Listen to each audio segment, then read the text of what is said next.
Slindelo, we know that municipalities, local government, many would say arguably in a shambles. Take us through what's different about this particular report.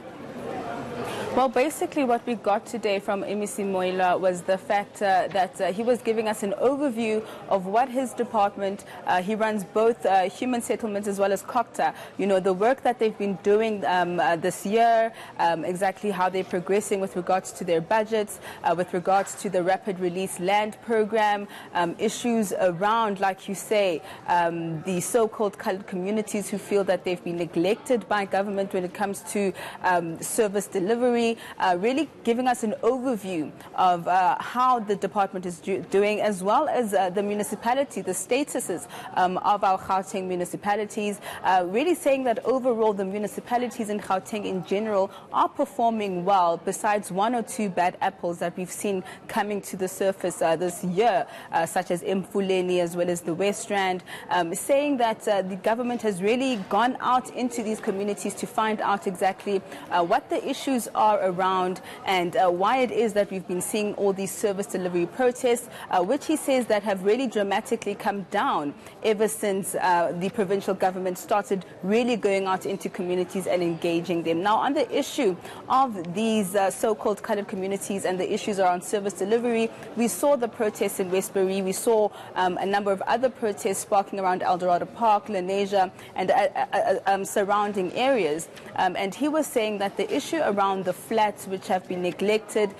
which are not in a good state, government is now really committed to refurbishing these flats. But the issue is what's going to be an issue for the department is the fact that these flats, there's an issue around title deeds. So because these flats are already occupied, they may find themselves in a situation where they're going to be contestations around who actually owns these flats. So he says that is going to be a challenge that they're going to be dealing with, but they are attending to the issues that have been raised by these communities. I did ask him really on the issues around Mfuleni as well as the West Rand. We know that Mfuleni was placed under partial administration around June this year. It was facing some financial difficulties, allegedly around maladministration, and he says since the intervention of the provincial government at Mfuleni, they are seeing a change in that municipality. It seems they are trying to get those finances in order. He says that they had given themselves 6 months in Mfuleni in order to fix the situation there. And he says that government is pleased to be seeing the turnaround. So the 6-month time frame is actually coming to an end next month. And that is when they will once again reevaluate the situation in Mfuleni and see whether any more intervention is going to be needed. I asked him also on the issue of West Rand that we've seen recently where public servants went on strike. They, in fact, held a council meeting hostage at some point, demanding that their salaries be paid. We know that that municipality is also one of many who had invested money into the VBS bank, and subsequently that municipality has not been able to pay their public servants their salaries as well as their third-party contributions. So what we've heard today from the MEC is that there is a plan in place, and I did speak to him earlier on. Let's just take a listen to what he had to say. When the equitable share is advanced, because it's due on the 1st of December, it should seek to address the problem. The problem is to pay salaries of employees of Western District Municipality, and secondly, to pay the third parties. And hopefully by the end of January or so, the National Task Team established to investigate the financial situation of that municipality should have reported, and immediate interventions should be embarked upon, or else another intervention may have to be undertaken.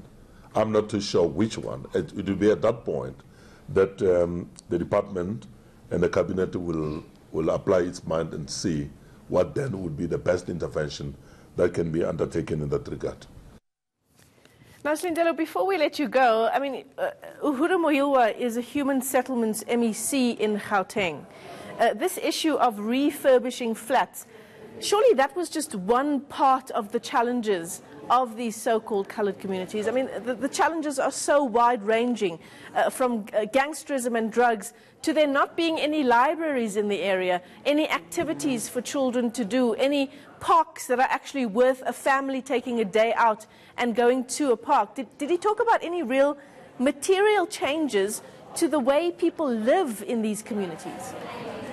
Unfortunately not, Michelle. All he really could tell us was that his department was really committed in ensuring that those issues that you've raised right now are addressed, because during the Dirisano campaigns, where we saw the Premier as well as his MECs going out into these communities trying to understand what the issues are which are sparking these service delivery protests, he says that what they've received from the communities, that they want to be involved in the planning, in the budgeting of these services, and they're saying that they're going to start engaging more with the community.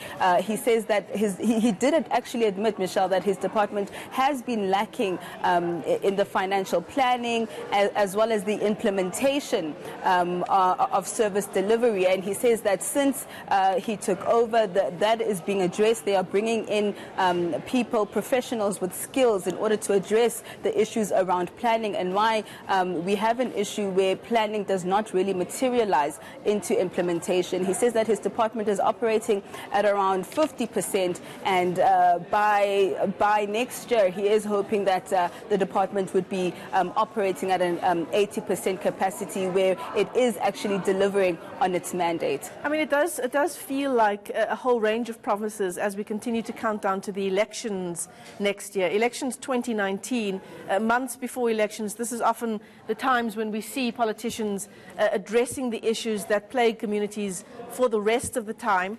Were there any timelines, any deadlines given?